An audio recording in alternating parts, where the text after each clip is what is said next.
বাংলাদেশকে ভালো থাকতে হলে বেগম জিয়াকে ইন্টারনালাইজ করতে হবে। তো সেই বিচারে উনি এত শকড হয়েছিলেন অন্য পক্ষের আইনজীবীর কথা শুনে, উনি অবাক হয়ে বলেছিলেন যে আমি মেরে খেয়েছি এতিমের টাকা।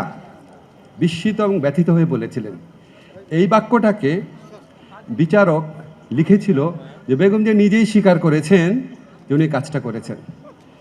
এত জঘন্য বিচার, আমি আইনের ছাত্র হিসেবে বলি, এত জঘন্য একটা বিচার হয়েছে, এটার বিপক্ষে বিবৃতি লিখে দাঁড়ে দাঁড়ে ঘুরেছি, মানে ফোন করেছি বিভিন্ন মানুষকে, 4 জনের বেশি রাজি হয় নাই যে হাইকোর্টে কি করবে না করবে।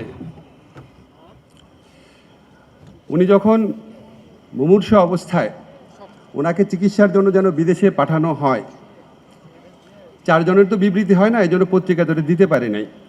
চিকিৎসার জন্য যেন বিদেশে পাঠানো হয়, আবার কত মানুষকে অনুনয় বিনয় করেছি, অনেকের ইচ্ছা ছিল, সাহস করেন নাই।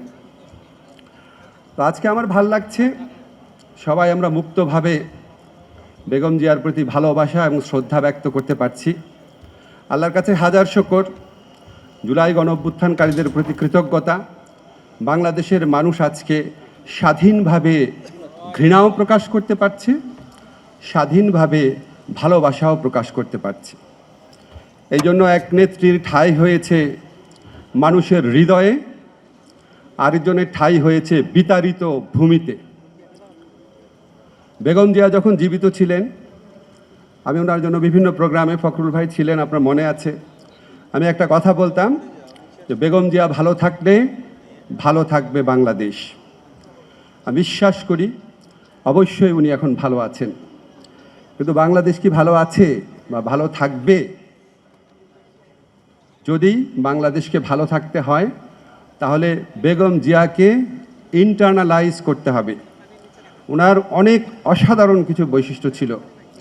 উনি সৎ ছিলেন, দৃঢ়প্রতিজ্ঞ ছিলেন, আত্মত্যাগী ছিলেন, দেশপ্রেমিক ছিলেন।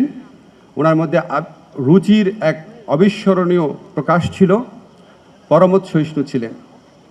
বাংলাদেশকে ভালো থাকতে হলে বেগম জিয়াকে ইন্টারনালাইজ করতে হবে।